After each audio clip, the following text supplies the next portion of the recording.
আপনি বাউল অসুবিধা নেই, আপনি গান গান, কোনো সমস্যা নেই। ইয়েতে মাজারে বা খানকায় আপনি সাধনা করেন, আমার কোনো আপত্তি নেই। কিন্তু যখনই আপনি শত্রুর বিরুদ্ধে ময়দানে নামবেন, অবিসম্ভাবী রূপে আপনাকে মিলিটারি ডিসিপ্লিন মেনটেন করতেই হবে। মিলিটারি, এই যে আপনারা বললেন যে আমরা কিছু করতে পারি না, এটা আপনারা বলতে পারেন আমরা কিছু করতে পারি না। এই ঘটনাগুলির পর আমি আমার প্রস্তুতি নিয়ে নিছি।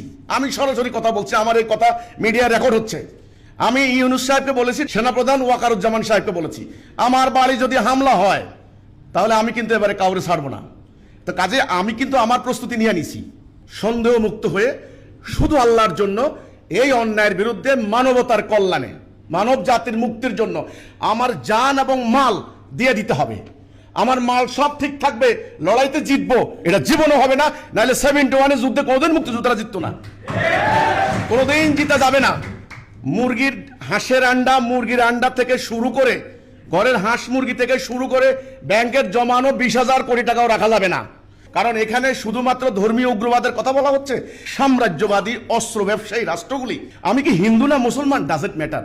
এটা কি মাজার না মন্দির না গির্জা, ডাজেন্ট ম্যাটার তাদের কাছে। এরা এই উগ্রবাদী সাম্প্রদায়িক মৌলবাদী গোষ্ঠীকে তারা অস্ত্র দিবে, অর্থ দিবে, তারা গোয়েন্দা তথ্য দিবে, তারা সব কিছু দিবে, তারা গন্ডগোল লাগাবে।